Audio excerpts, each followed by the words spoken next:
Fernando Mauro Treza é ítalo-brasileiro e atua profissionalmente como jornalista, apresentador, diretor de TV e consultor político. É candidato ao Senado italiano pela coligação Cívica Popolare. Dirige e apresenta programas veiculados na TV Câmara Municipal de São Paulo, na TV Assembleia Legislativa de São Paulo e na TV Aberta de São Paulo. Treza preside a Associação Brasileira de Canais Comunitários e a Associação dos Canais Comunitários do Estado de São Paulo. É vice-presidente da Associação Paulista de Imprensa, fundada em 1933. Muito boa noite, meu amigo, minha amiga. O nosso encontro de final de noite, programa Ponto de Equilíbrio. Você está vendo agora aí na sua tela as nossas redes, as mídias sociais. Se você, de repente, perdeu algum programa, se você quer enviar sua sugestão de pauta, uma pergunta, crítica, elogio, você pode acessar através do Facebook, do Instagram, WhatsApp. O programa é sempre feito pensando em você. E nessa noite é com imenso prazer que eu recebo o meu amigo Fernando Mauro Treza. Então, Fernando, a gente já conhece aqui a sua trajetória brilhante aqui no Brasil, na mídia, nas comunicações. Mas explica um pouquinho para a gente aí. Você é candidato a senador na Itália. Exatamente. Denis, é uma alegria poder estar aqui com você, conversando com o seu telespectador e com o internauta, para falar um pouco desse processo eleitoral, porque a Itália reconhece os seus cidadãos que ficam fora da Península Itálica, vamos chamar assim, e a eles dá o direito de votarem e também de serem votados. Esta é uma inovação legislativa, mas que inclusive já tem reflexos em outros países, como o próprio Brasil.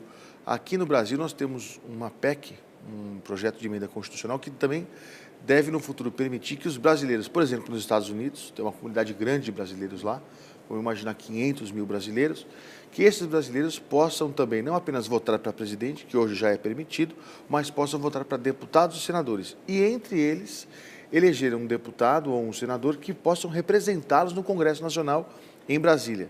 Então, isso é um projeto de emenda constitucional do senador Cristóvão Buarque. Quer dizer, então esses processos estão avançando por conta da globalização. E a Itália faz o mesmo. No caso da América do Sul, ela se transforma num colégio eleitoral, onde são eleitos 2 senadores e 4 deputados para a Câmara dos Deputados. Então, vamos para não avançar muito no assunto. Então, aqui os votos que seria da América do Sul inteira? Isso, são os italianos que moram na América do Sul ou os que têm dupla cidadania. Tá, mas então precisa ser reconhecido como cidadão italiano para poder votar. Precisa ter o passaporte, o título de eleitor, enfim. Exato. Então, aqui na América do Sul, vão se eleger 2 senadores. 2 senadores. Para o governo italiano, através de votos de pessoas que necessariamente não moram na Itália ou não nasceram na Itália, mas têm a cidadania italiana. Que necessariamente não moram na Itália. Ou seja, é para os italianos que moram a l'estero, ou seja, no exterior. Então só vai poder votar nesses 2 cargos quem não reside na Itália. Quem não reside na Itália, exatamente. É para o italiano ou para o que tem dupla cidadania, por exemplo, Brasil e Itália, que reside fora da Itália. Então, no caso da América do Sul, você tem ali um colégio eleitoral com cerca de 1.200.000 eleitores aptos a votar. Só na América do Sul, 1.200.000? Na realidade... Realmente, para mim, é uma surpresa esse número. É um número grande.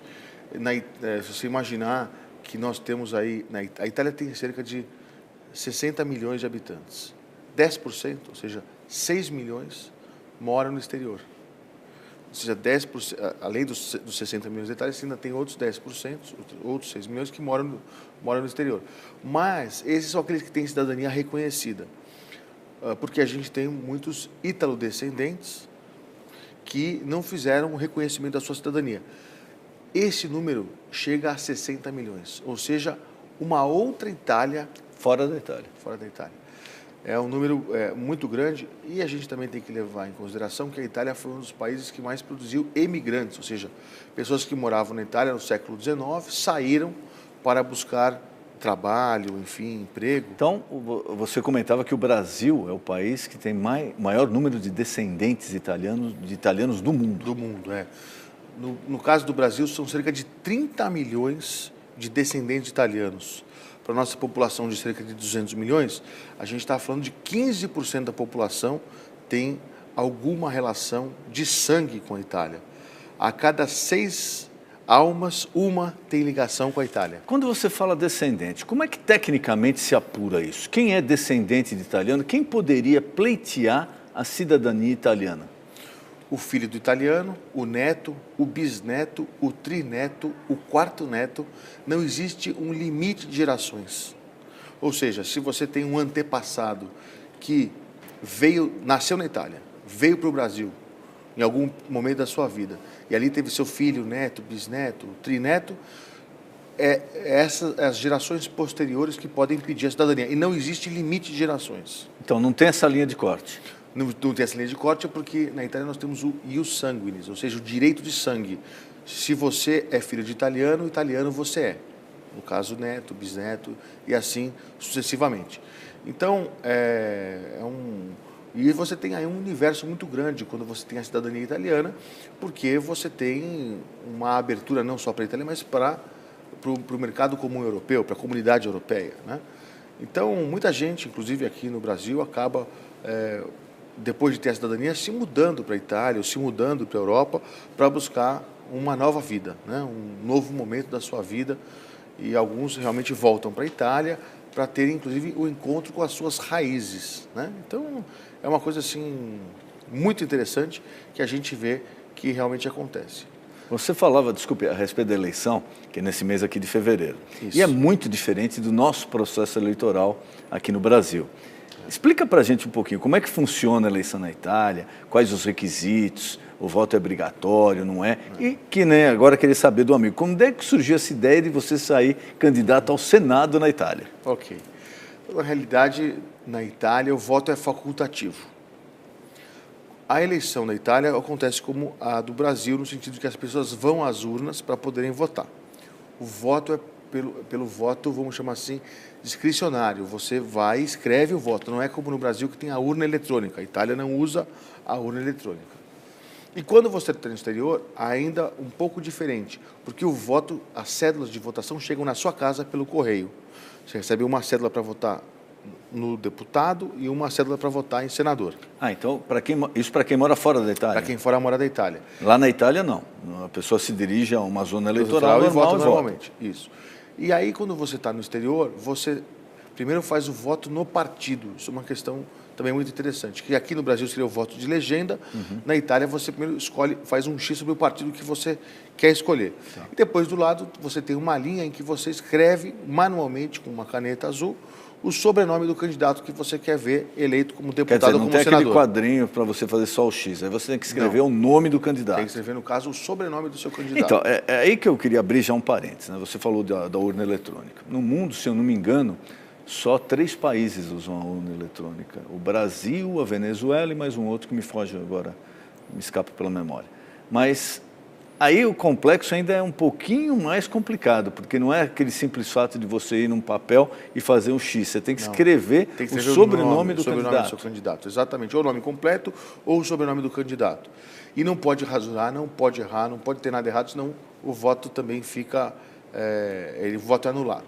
Então, agora, uma observação que eu faria em relação a essas eleições é que, embora o Brasil tenha a maior comunidade de italianos fora da Itália do mundo, não é o país que tem o maior número de eleitores. Em especial na América do Sul, o Brasil é o segundo país com o número de cidadanias reconhecidas. O primeiro, sabe qual é? Essa é a Argentina? Argentina. A Argentina tem quase o dobro de cidadanias reconhecidas. No Brasil, enquanto nós temos cerca de 400 mil cidadãos italianos, na Argentina temos quase 800 mil. Que é uma colônia muito forte na Argentina também. A colônia italiana na Argentina é muito forte. É uma comunidade muito forte, mas não tem o mesmo número de descendentes que o Brasil tem. O que significa dizer que a Argentina, como tem o dobro de eleitores, ela automaticamente já faz dos 2 senadores um senador. Dos 4 deputados, faz 2 deputados. E, historicamente, o Brasil só faz o outro senador e os outros deputados se o cidadão ítalo-brasileiro for às urnas e votar. E o que muda quando você tem um cidadão brasileiro representando a América do Sul? Primeiro, o Brasil é a maior economia da América do Sul, a maior população. Então, quando você não tem essa representação de um brasileiro no Senado italiano, você tem uma subrepresentação da própria América do Sul. Depois, você tem aí as questões de relação Brasil-Itália, em que o parlamentar pode fazer muito, com legislação, com incentivos ao Lógico, governo, comércio, importação, exportação. Isso, colocar essa questão na pauta. E quando a gente fala de eleições na Itália, tem uma questão muito interessante. Você sabia que o presidente da República da Itália não é eleito pelo voto direto? Não, não sabia. Mas é um processo até normal, né? Porque o dos Estados Unidos também não é. O primeiro-ministro é eleito indiretamente, que seria o processo normal. Agora, o presidente da República, se a gente pegar, por exemplo, a França, o Emmanuel Macron foi eleito pelo povo. Né? Ele foi sufragado, passou por um processo eleitoral, propostas, cobertura da mídia. Agora, quando você vai para o primeiro-ministro da França, ele foi eleito pelo parlamento. Então, numa democracia europeia, ocidental, em que você ainda não tem direito ao voto, é uma questão muito complexa. Eu tomei a liberdade de perguntar para as pessoas nas ruas, nos táxis, restaurantes, para os italianos, se eles gostariam de votar para presidente. A cada 50 pessoas, 48 me responderam que sim, que gostariam de votar para presidente. Então, eu entendo que seja aí um processo que a Itália esteja reorganizando e revivendo para poder fazer com que o presidente da República tenha a representatividade, a legitimidade para poder bem representar o país, inclusive nessas relações Brasil-Itália. Né?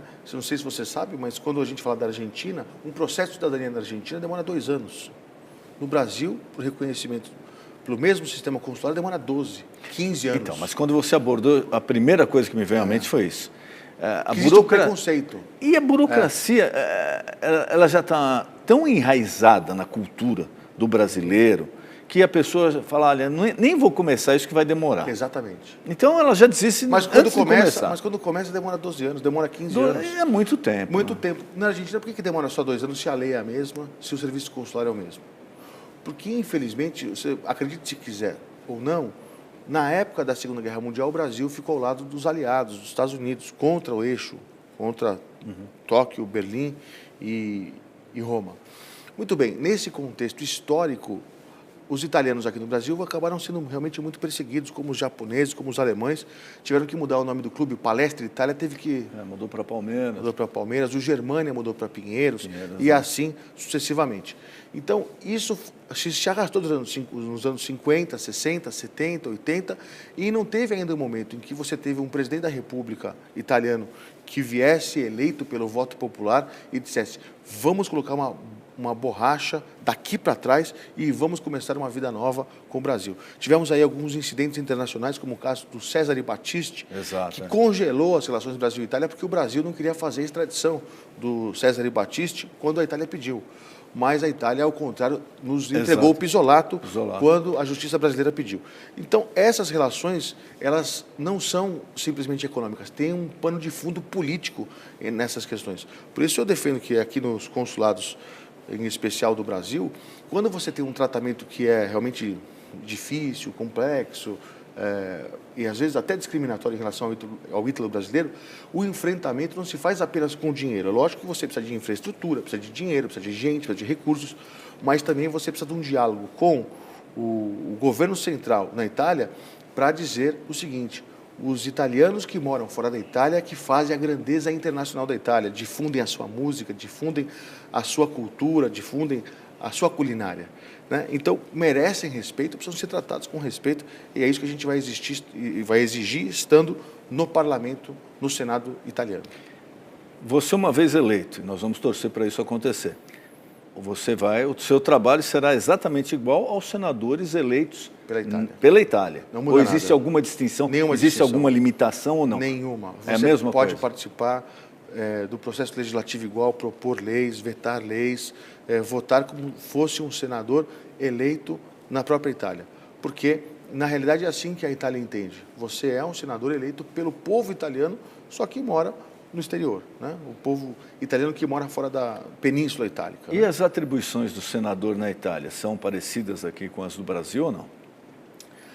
O Senado e a Câmara dos Deputados, eles trabalham no sistema bicameral perfeito. Ou seja, as atribuições são praticamente as mesmas. No Brasil, você tem o Senado como uma casa revisora daquilo que muitas vezes é proposto pela Câmara dos Deputados. Lá na Itália, não. Você tem o mesmo peso político de um deputado e de um senador. E a eleição é de quanto em quanto tempo para senador na Itália? 5 anos. A cada 5 anos. Aqui são 8, lá são 5. Lá são 5 anos, exatamente. E deputado lá? Também, 5 anos também. Quer dizer, em 5 anos renova tudo. Renova não, tem eleições para todos os cargos. Mais ou menos. Como você vive no sistema parlamentarista, o governo pode cair a qualquer momento e você pode ter a dissolução do parlamento depois de 2 anos. Você precisa também considerar, eu defendo a eleição do presidente da República pelo voto direto, porque é importante a gente considerar que nos últimos 70 anos a Itália teve 67 primeiros ministros. Quase um por ano. Quase um por ano, uma instabilidade política muito grande, digna de países de terceiro mundo. Às vezes nem países de terceiro mundo têm instabilidade política tão grande. Eu vivo muito esse processo político italiano. Viajo para a Itália pelo menos 3 meses por ano, acompanho esse processo e eu vejo a falta que faz a legitimidade do poder constituído. Quer dizer, no mundo todo, se você imaginar a América do Sul, hoje praticamente você não tem nenhum presidente da República que não seja eleito pelo voto direto na América do Sul. Na própria Europa, quando você tem uma república, como é o caso da França, ou como é o caso de Portugal, o presidente também é eleito pelo voto direto. Quer dizer, não há nada que justifique o povo não ter a famosa autodeterminação dos povos, ele escolher quem é que vai guiá-los pelos próximos 5 anos, mais à direita, mais à esquerda, mais ao centro, mas o povo deve ser o senhor deste processo. E eu acredito que isso faça muita diferença, porque uma coisa é o sujeito ser eleito por um colégio eleitoral com 1000 parlamentares, e outra coisa é ser eleito por... Mas aí também tem aquele aspecto, né? Quem vai eleger o presidente lá foi eleito pelo povo. Foi eleito pelo povo. Então, existe essa válvula de escape aí, né? Porque, não, a representatividade do povo está através da eleição de quem vai eleger o presidente. Também essa é outra questão interessante. Se eu perguntar para você quem é o presidente da França, você vai me responder que é o Macron, que ficou conhecido por conta do processo eleitoral. Tem mais notoriedade. Se eu te perguntar quem é o presidente da Itália? Lógico, não, é muito mais Ninguém sabe. É o caso do Sérgio Mattarella. Mas antes dele, o presidente chamava-se Giorgio Napolitano, um senhor bonzinho, a gente até chamava ele carinhosamente de nono, mais de 80 anos de idade, com uma dificuldade para escrever, porque já estava com Parkinson, início de Parkinson, e então já não podia desempenhar bem as suas funções de chefe de Estado. E eu perguntava para as pessoas o seguinte: se o voto fosse por uma eleição direta, o Giorgio Napolitano seria presidente da República? E as pessoas, todas para quem eu perguntei, me responderam: provavelmente não. E o que nos leva a crer que quando você tem um colégio eleitoral de representantes do povo, eles tendem a eleger alguém que sirva como marionete do parlamento. Se o voto é direto, aí você pode ter, entre aspas, um marionete do povo. E é muito diferente, certamente a escolha não é a mesma, como não foi nos últimos anos, a escolha do presidente da República não é a mesma escolha do povo. Então eu acho que esse é um processo que vale um debate, que vale uma discussão aprofundada. Você precisa de uma emenda constitucional para isso acontecer, portanto é um processo legislativo que não é do dia para a noite, mas é algo que tem que ser colocado em discussão. Primeira pergunta, vamos fazer uma discussão por pesquisas. O povo quer votar para presidente ou não? Não quer, não precisa fazer mais nada. O povo quer votar para presidente. Como é que nós vamos avançar nesse sentido? Então, eu acho que é uma discussão que cabe muito. Você estava falando, estava estabelecendo aqui um parâmetro. O Brasil aí vem enfrentando essas prisões de políticos, empresários famosos, através da Operação Lava Jato. E na Itália aconteceu algo muito semelhante, algumas décadas atrás, que foi a famosa Operação Mãos Limpas, que acabou com a eleição do Berlusconi. Né? Criou-se um clima favorável, Berlusconi assumiu, né? Como dizendo, bom, acabou a corrupção, acabou. E depois de um tempo foi envolvido em corrupção de novo, foi afastado, aconteceram os mesmos problemas. Você que acompanha mais de perto, quando você olha hoje a Operação Lava Jato no Brasil, e tendo passado, vivido a mãos limpas na Itália, o que tem de igual, o que tem de diferente? A operação da Lava Jato no Brasil é muito mais efetiva do que a Operação Mãos Limpas. Se você considerar que hoje quem toma conta da economia italiana, em primeiro lugar, é a máfia. Eu perguntei para uma economista, Cristiane Mantini, a respeito. Ela fez um livro, ela é economista, escreve a respeito. Eu perguntei, em que áreas a máfia mais atua? Ela me respondeu o seguinte: Fernando, a pergunta é outra, em que áreas a máfia não atua?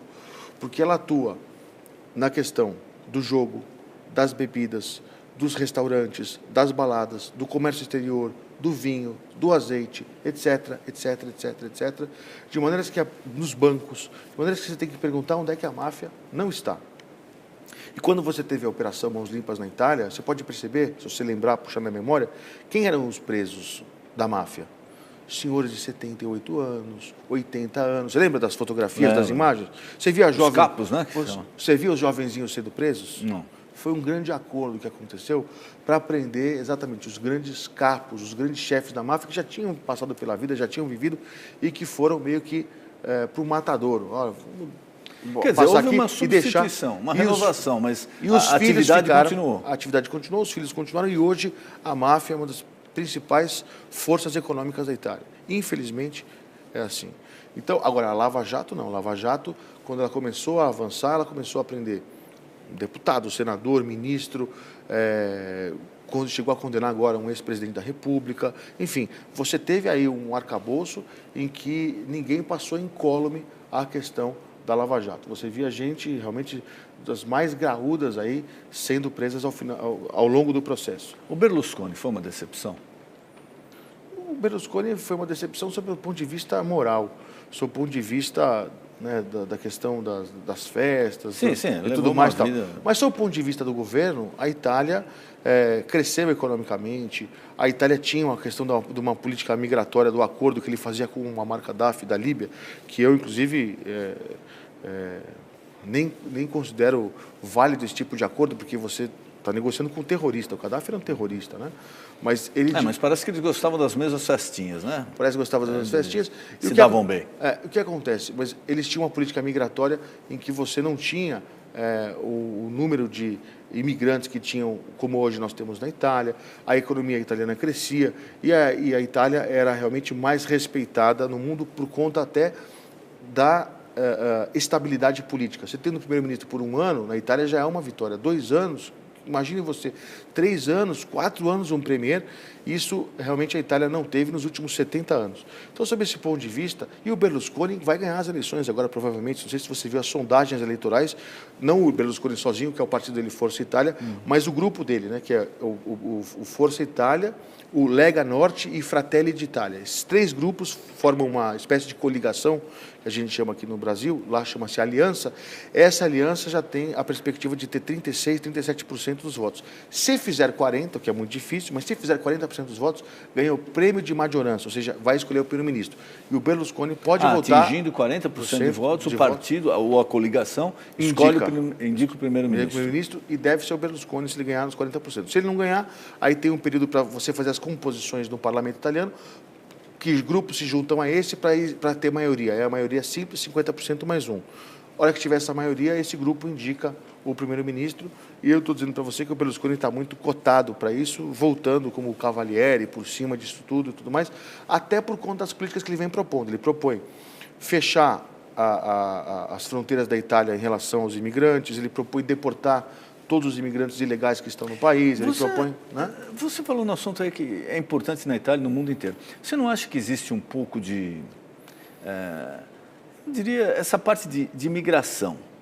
Não existe um pouco de hipocrisia ao se tratar desse assunto? Porque é um problema que o mundo está enfrentando. Sim. A Europa, Estados Os fluxos Unidos, migratórios. Né? Exato. Na Itália, qual a política hoje, qual a perspectiva disso? Como ela está sendo tratada? Porque tem país que está tratando de uma forma como se não existisse, outro está sendo... Outro não deixa entrar. Demagogo, outro está sendo mais radical. Como está sendo na Itália?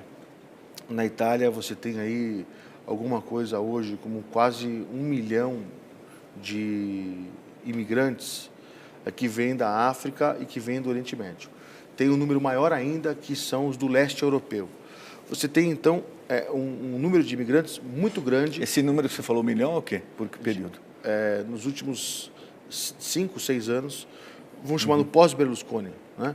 Depois do Berlusconi sair do poder em 2010, né, nos últimos 8 anos, você teve um incremento dos imigrantes na Itália, especificamente. Na Europa sempre teve, não é uma novidade, não é de hoje. Mas o que acontece? O que a Itália tem feito? Ela tem recebido aí sob uma questão humanitária, porque são pessoas que fogem da guerra, pessoas que fogem da fome e que vão para a Itália buscar uma vida nova. Nós precisamos lembrar que nós somos imigrantes no Brasil. Nossas famílias também vieram fugindo da fome ou da guerra para chegarem aqui. E eu defendo que a Itália seja para todos. Eu digo que a Itália é per tutti. Ou seja, a Itália tem que ser para todos. Agora, principalmente para os italianos. E para os italianos que moram no exterior. Quando você imagina que os japoneses, nos anos 80 e 90, precisavam de mão de obra para a sua indústria automotiva, quem que eles buscaram? Os argentinos? Os uruguaios? Não, os brasileiros? Os japoneses que estavam fora. Os japoneses que estavam em outros países, os descendentes, eram chamados decassegues. E aí isso aconteceu através de uma política pública de Estado para trazer os japoneses de volta para o Japão para poderem trabalhar no seu país de origem. Ali, muitos aprenderam a língua antes de viajar, outros aprenderam no próprio Japão e voltaram para o Brasil com recursos para poderem montar o seu próprio negócio e empreenderem no Brasil. Outros ficaram no próprio Japão. Mas isso aconteceu por uma política pública de Estado. Eu defendo que a Itália também possa fazer o mesmo, buscar os italianos que moram no exterior e que têm vontade de voltar para a pátria amada, portanto, defendo um incentivo financeiro, governamental, para quem quiser voltar para a Itália. Enquanto muito se preocupa com a questão dos imigrantes que vêm de outros países, pouco se tem falado dos ítalo-descendentes que querem voltar para a Itália.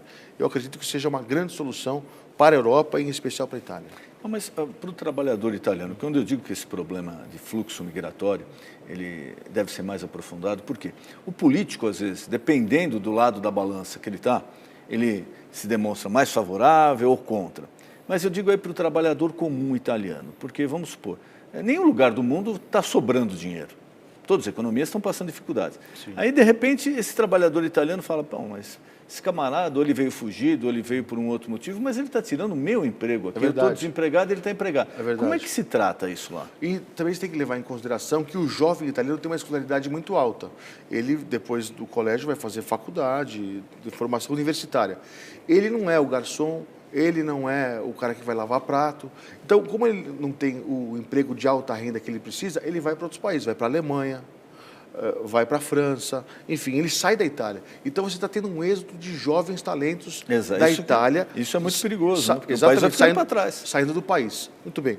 Agora, quando você imagina um jovenzinho que está lavando prato na Moca, eu pergunto para você, você acha que esse jovenzinho que está lavando prato na Moca lavaria em Roma? Sem dúvida. Lavaria em Milão? Então, o que eu estou dizendo para você é que você precisa enxergar a oportunidade dos ítalo-descendentes que querem e podem trabalhar, mesmo que seja um trabalho, vamos chamar assim, mais simples, mas que você tenha essa disponibilidade. Quando você não tem esse trabalhador ítalo-descendente, quem que você tem? O indiano, o indonésio, o africano, o árabe, etc, etc, etc. Então, não estamos dizendo que é para você tirar o árabe ou o africano, coisa parecida. Repito, Itália é para todos. Mas, principalmente para os italianos, os ítalo-descendentes que estão espalhados no mundo inteiro, que também querem ter uma oportunidade na Itália. E a Itália não os enxerga. É importante você ter uma política pública para a Itália poder enxergá-los. Fernando, te desejo boa sorte. Obrigado. Conte aí com o nosso apoio no que for possível. Você tem capacidade e talento para exercer esse cargo lá. E eu acho que vai ser muito bom para o Brasil ter um representante no Senado italiano, uma pessoa que se preocupa tanto com a Itália quanto com o Brasil. Nosso tempo está acabando, queria mais uma vez te agradecer e te deixar aberto aqui. Qualquer recado que você queira passar ao telespectador ou algo que eu não perguntei, por favor, fique à vontade. Muitíssimo obrigado, Denis. Queria me dirigir a você, eleitor italiano, para passar a mensagem de que é importante votar. Precisamos aqui também registrar que apenas 33% dos eleitores votam nessas eleições. Ou seja, 2/3, 66%, não participam do processo eleitoral. E a sua participação no processo eleitoral é muito importante para as relações Brasil-Itália, para os acordos internacionais que vão garantir direitos aos cidadãos que moram fora da Itália. Portanto, eu convido você a participar do processo. Se você deseja votar o nosso nome para o Senado, como funciona? Coloca um X na cédula em Cívica Popolare, que é o partido pelo qual nós estamos saindo, é um partido de centro. Ao lado você tem uma linha e você escreve Treza, T-R-E-Z-Z-A, com caneta azul, e você já vai estar votando para Treza no Senado italiano. Fernando, muito obrigado, foi um prazer receber você aqui. Muito obrigado. O nosso encontro de final de noite, programa Ponto de Equilíbrio. Boa noite.